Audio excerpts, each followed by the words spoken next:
आज मेरे साथ ऐसे ही एक बुज़ुर्ग मौजूद हैं जिन्होंने पाकिस्तान को बनते हुए देखा और आज इनकी 102 साल से ज़ायद उम्र हो चुकी है।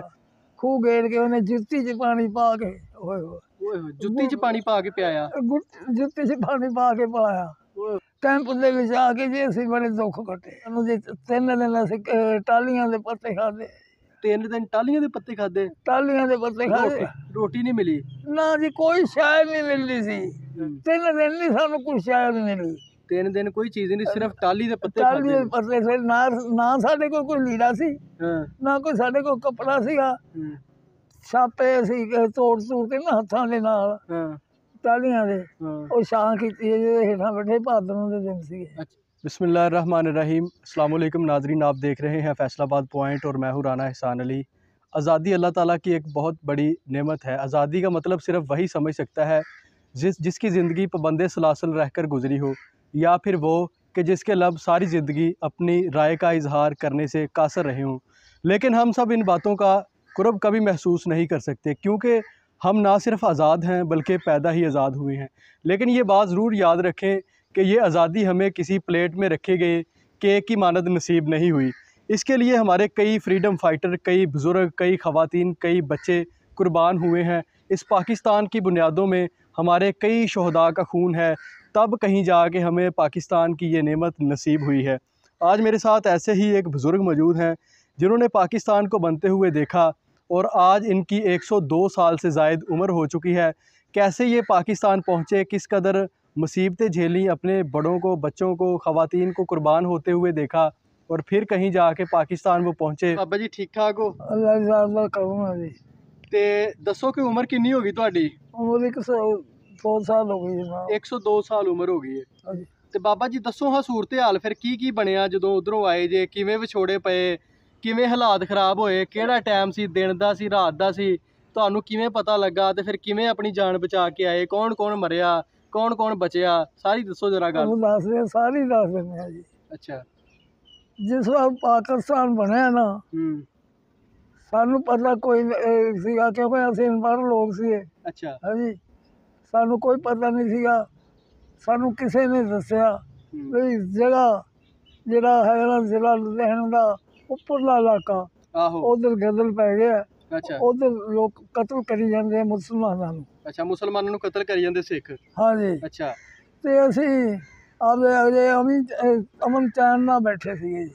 अच्छा, तुसी तानू कोई पता नहीं जंग लगी है? सानू कोई पता नहीं सी जी। अच्छा। जिस वक्त बहुता गदल पैन लग्या ना, मैं अपने माँ बाप नूं आख्या भी आपां इत्थों ना उठ के शहर लुधियाने चले चलिए। अच्छा, पिंडों उठ के शहर चलिए। शहर उठ के चले चलिए। अच्छा।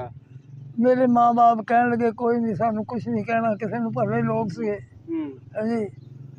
उत्थों जी मैं आप डर गया, उन्होंने छड़ के ना। हाँ जी, मेरी बीवी नूं लै के नाल मैं शहर लुधियाने आ गया जी। अच्छा। शहर लुधियाने आया, उस वक्त एक जानू बंदा सीगा, ਉਹਦੇ मकान दे विच आए। तुसी सारे जाने आ गए शहर? नहीं, 2 जी आए। 2 जी आ गए, बाकी सारे जी उत्थे रह गए। कौन कौन? तुहाडी बीवी आई कि वालदा आई नाल? बीवी। बीवी तुहाडी आ गई, तुसी दोवें शहर आ गए, बाकी तुहाडे सारे पिंड रह गए? सारे पिंड रह गए। अच्छा। ਉੱਥੋਂ ਉਹਨਾਂ ਨੇ ਜੀ ਕਿ ਜਿਸ ਵਕਤ ਅਸੀਂ ਉੱਥੇ ਆ ਗਏ ਹਾਂ, ਪਿਛਲਿਆਂ ਦਾ ਸਾਨੂੰ ਕੋਈ ਪਤਾ ਨਹੀਂ ਕਿੱਧਰ ਨਿਕਲ ਗਏ। ਫਿਰ ਇਹ ਉੱਥੇ ਆ ਕੇ ਖੜੇ, ਇਹਨਾਂ ਸਿੱਖ ਪੈ ਗਏ। ਅੱਛਾ। ਸਿੱਖ ਪਏ ਹੋਏ ਜੀ ਉੱਥੇ ਇਹਨਾਂ ਨੇ ਬਥੇਰਾ ਆਪਦੀ ਬਾਹ ਲਾਈ ਭੱਜਣ ਨੱਠਣ ਦੀ, ਨਾ ਲਾਈ। ਸਾਡਾ ਬਾਲਦ ਸੀ ਜਿਹੜਾ, ਹਾਂਜੀ, ਉਹਦੇ ਭੱਜੇ ਜਾਂਦੇ ਟੋਕਾ ਇੱਥੇ ਮਾਰਿਆ। ਸਿੱਖ ਨੇ ਟੋਕਾ ਮਾਰਿਆ? ਟੋਕਾ ਮਾਰਿਆ, ਮੇਰੇ ਬਾਲਦ ਦਾ ਸਿਰ ਲੱਥ ਗਿਆ। ਹਾਂਜੀ, मेरे बालद का सिर लथ गया। ਉਹਨੂੰ ਸਿੱਟ ਲਿਆ, ਉਹਨੂੰ ਸਿੱਟ ਕੇ ਤੇ ਗੁੱਜਰ ਦੇ ਮਗਰ, ਗੁੱਜਰ ਦੇ ਮੁੰਡੇ ਦੇ ਵੀ 1-2 ਸੱਟਾਂ ਲੱਗੀਆਂ। ਅੱਛਾ। ਉਹ ਨਿਕਲ ਗਿਆ, ਉਹ ਉੱਥੇ ਨਿਕਲਿਆ ਖਬਰ ਕਿੱਧਰ ਨੂੰ ਹੋ ਗਿਆ, ਤੇ ਮੇਰੇ ਮਾਮੇ ਦੇ ਮਗਰ ਪੈ ਗਏ। ਮਾਮਾ ਮੇਰਾ ਜ਼ਬਰਦਸਤ ਬੜਾ ਜਵਾਨ ਸੀਗਾ। ਅੱਛਾ। ਉਹਨਾਂ ਨੇ ਉਹਨੂੰ ਸਿੱਟ ਲਿਆ। ਸਿੱਟ ਕੇ ਜੀ ਜਿਉਂ ਮਾਰਨ ਲੱਗੇ ਨਾ, ਹਾਂਜੀ, 32 ਜ਼ਖਮ ਕੀਤੇ ਆ। ਜਦੋਂ ਮੁੱਢਾ ਡਿੱਗ ਪਿਆ ਨਾ, ਉਹ एक सिख ने गंडासा मारिया इंज करके, गंडासा मार के जी ਉਹਦੇ ਪਿੱਠ ਦੇ ਵਿੱਚ ਹੱਡੀ ਦੇ ਖੁੱਭ ਗਿਆ। ਉਹਨੇ ਪੈਰ ਲਾ ਕੇ ਪੱਟਿਆ। ਓਏ ਹੋਏ, ਪੈਰ ਲਾ ਕੇ ਪੱਟਿਆ ਜੀ। ਓਏ ਹੋਏ। ਉੱਥੋਂ ਉਹਨੂੰ ਆਪਦੇ ਜਾਣੇ ਮਰਿਆ ਕਰਕੇ ਸਿੱਟ ਕੇ ਚਲੇ ਗਏ। ਅੱਛਾ 32 ਜ਼ਖਮ ਕੀਤੇ ਉਹਦੇ ਜਿਸਮ 32 ਜ਼ਖਮ ਕੀਤੇ ਜੀ, ਬਿਲਕੁਲ ਪਾਣੀ ਨਾਲ ਛੱਪੜ ਭਰ ਗਏ ਅੱਛਾ ਖੂਨ ਨਾਲ। ਹੂੰ, ਹਾਂਜੀ ਉੱਥੋਂ ਹਿੱਲਿਆ ਮੇਰਾ ਮਾਮਾ, ਉਹ ਚਲੇ ਗਏ ਨਾ, ਹੂੰ, ਤਕੜਾ ਬੰਦਾ ਸੀ, ਹੂੰ, ਜਵਾਨ ਸੀਗਾ। ਉਹ ਤੂੰ ਹੈਗਾ? ਕਹਿੰਦਾ ਹੈਗਾ, ਸੀ ਪਾਣੀ ਪਿਲਾ ਦੇ।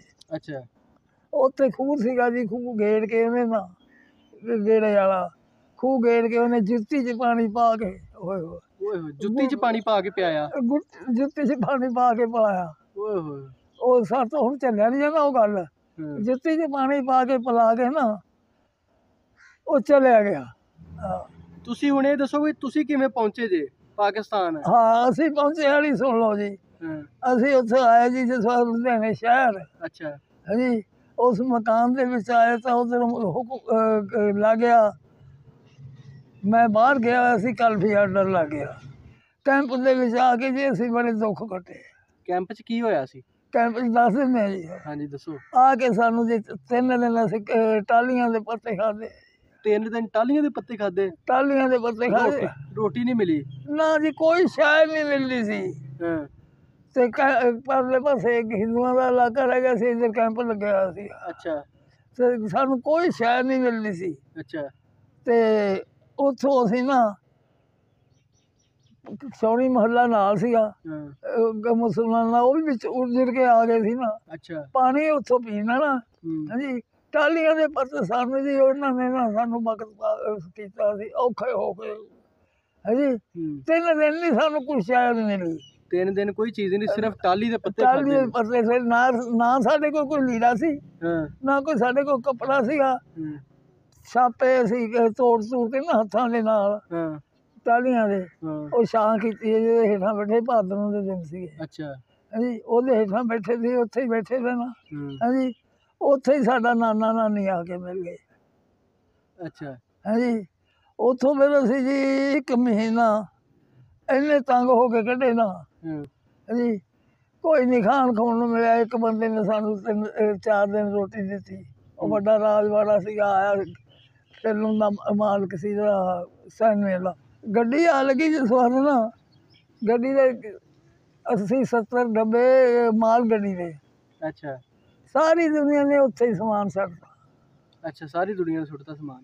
ਸਮਾਨ ਉੱਥੇ ਦੇ ਉੱਥੇ ਜਾਣਾ ਨਹੀਂ, ਜਾਣਾ ਇਕੱਲੇ ਜਿਵੇਂ ਤੂੰ ਮੈਂ ਬੈਠੇ ਆ। ਅੱਛਾ ਸਿਰਫ ਆਪਣਾ ਆਪ ਬਚਾਇਆ? ਹਾਂਜੀ ਸਮਾਨ ਮਾਲ ਸਾਰਾ ਕੁਝ ਹੀ ਉੱਥੇ ਸੁੱਟ ਦਿੱਤਾ ਪੈ ਜੀ? ਗੱਡੀ ਨੂੰ ਹੈ। ਅੱਛਾ ਗੱਡੀ ਨੂੰ ਪੈ ਗਏ ਸਾਰੇ? ਗੱਡੀ ਨੂੰ ਹਾਂ ਪੈ ਇੱਕ ਪਿੱਛੇ ਡੱਬਾ ਬਲੋਚਾਂ ਦਾ ਲੱਗਿਆ ਹੋਇਆ ਮੁਸਲਮਾਨਾਂ ਦਾ, ਫੌਜੀਆਂ ਦਾ, ਹੂੰ ਇੱਕ ਵਿਚਾਲੇ ਇੱਕ ਅੱਗੇ। ਅੱਛਾ ਸਾਨੂੰ ਲਿਜਾਣ ਵਾਸਤੇ ਪਾਕਿਸਤਾਨ ਨੂੰ ਆਏ। ਅੱਛਾ ਅੱਛਾ ਇੱਧਰ ਹੀ ਭੇਜੇ, ਕਿਸੇ ਨੇ ਖਬਰਾਂ ਕਿਵੇਂ ਭੇਜੇ। ਅੱਛਾ ਅੱਛਾ ਉਹਦੇ 'ਚ ਅਸੀਂ ਬੈਠਣ ਲੱਗੇ ਨਾ, ਹੂੰ ਨਾਨਾ ਵੀ ਬਹਿ ਗਿਆ, ਨਾਨੀ ਵੀ ਬਹਿ ਗਈ, ਤੇ ਮੇਰਾ ਟੱਬਰ ਵੀ ਬਹਿ ਗਿਆ। ਅੱਛਾ ਗੱਡੀ ਚੱਲ ਪਈ, ਹੂੰ ਮੈਂ ਰਹਿ ਗਿਆ। ਤੁਸੀਂ ਰਹਿ ਗਏ ਉੱਥੇ? ਨਹੀਂ ਅੱਛਾ ਮੈਂ ਭੱਜ ਕੇ ਨਾਲ ਰਿਹਾ ਤਾਂ ਬਾਂਹ ਕੀਤੀ, ਮੇਰਾ ਟੱਬਰ ਤਗੜਾ ਸੀ, ਜਵਾਨ ਸੀ। ਹਾਂ ਉਹਨੇ ਮੇਰੀ ਬਾਂਹ ਫੜੀ, ਖਿੱਚ ਕੇ ਮੈਨੂੰ ਡੱਬੇ 'ਚ ਸਿੱਟ ਲਿਆ। ਅੱਛਾ ਜਦੋਂ ਅਸੀਂ ਪਾਕਿਸਤਾਨ ਨੂੰ ਪਰੇ ਬਾਰਡਰ ਤੋਂ ਇੱਕ ਰਾਜ ਸਾਨੂੰ ਸਿੱਖ ਵਿਚਾਰ ਮੇਰੇ ਬਹੁਤ ਦਿੰਦੇ ਆ, ਬਰਸ਼ੀਆਂ ਲਈ ਫਿਰਦੇ ਮਾਰਨ ਨੂੰ ਤਿਆਰ ਨੇ ਜੇ ਖੜੀ ਹੋ ਗੱਡੀ। ਹਾਂ ਉਹ ਇੱਕ ਛੱਪੜ ਸੀ ਬੇਬਹਾ ਵੱਡਾ। ਅੱਛਾ ਛੱਪੜ? ਛੱਪੜ ਹੂੰ ਗੰਦੇ ਪਾਣੀ ਦਾ ਤਲਾਬ? ਆ ਤਲਾਬ। ਹੂੰ ਉਹ ਛੱਪੜ ਦੇ ਵਿੱਚੋਂ ਜੀ ਬਾਬਾ ਜੀ ਜਦ ਜਾ ਕੇ ਖੜੇ ਹੋਏ ਨਾ, ਅਸੀਂ ਹੂੰ ਬਾਲਟੀਆਂ ਲੈ ਕੇ, ਜਿਵੇਂ ਲੱਕੜਾਂ ਪਈਆਂ ਹੁੰਦੀਆਂ ਨਾ, ਲਾਸ਼ਾਂ ਵੱਡੀਆਂ ਛੋਟੀਆਂ, ਬੱਚਿਆਂ ਦੀਆਂ ਸਿਆਣਿਆਂ ਦੀਆਂ। ਛੱਪੜ ਦੇ ਆਲੇ ਦੁਆਲੇ ਲਾਸ਼ਾਂ ਪਈਆਂ ਸੀ? ਆ ਲੜਦੇ ਵਿੱਚ ਅੱਛਾ ਛੱਪੜ ਦੇ ਵਿੱਚ? ਵਿੱਚ ਵੀ ਪਈਆਂ, ਬਾਹਰ ਵੀ ਪਈਆਂ। ਓਏ ਹੋਏ ਹੋਏ। ਅਸੀਂ ਉੱਥੇ ਹੀ ਪਾਣੀ ਪੀਤਾ, ਬਾਬਾ ਜੀ ਸਾਡਾ ਪੀਣ ਨੂੰ ਰੂਹ ਨਾ ਕਰੇ। ਅੱਛਾ ਉਸ ਗੰਦਾ ਪਾਣੀ ਪੀਤਾ ਤੁਸੀਂ? ਗੰਦਾ ਪਾਣੀ ਪੀਤਾ, ਬਹੁਤ ਮੁਸ਼ਕਿਲ ਕੱਟਿਆ।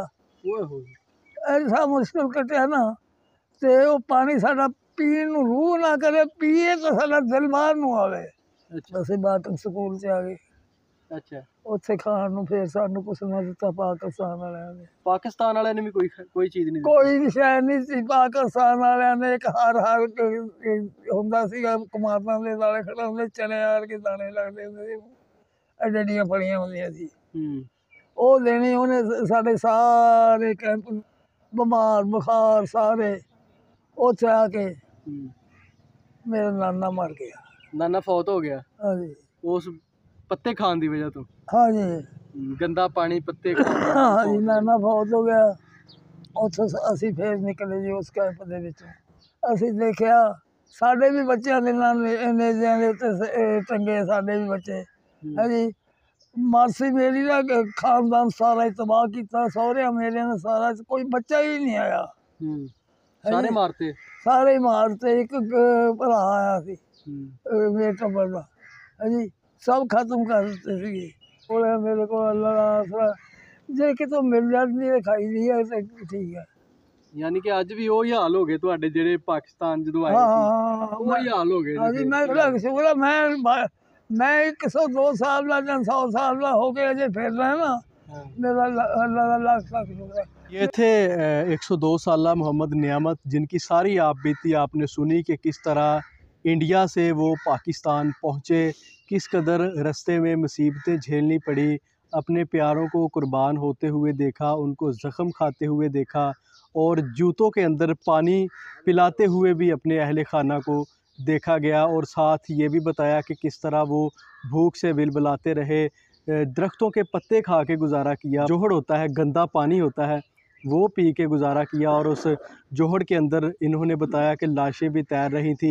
और उसके बाद फिर जिस तरह ट्रेन के अंदर सफ़र करके वो एक कैंप के अंदर पहुँचे और उस कैंप के अंदर भी इनके साथ नारवा सलूक किया गया मुसलमानों की जानब से, पाकिस्तानियों की जानब से। हालांकि ये हिजरत करके पाकिस्तान पहुँचे थे ताकि वो अपनी ज़िंदगी अच्छे से गुज़र बसर कर सकें, लेकिन उसके बावजूद भी इनके साथ नारवा सलूक किया गया। फैसलाबाद पहुँचे, धोबी घाट पहुँचे, GTS पहुँचे। उसके बाद फिर फैसलाबाद के मुख्तलिफ़ गाँव, मुख्तलिफ़ इलाकों का दौरा करते रहे ताकि कहीं इनको रहने के लिए जगह मिल जाए।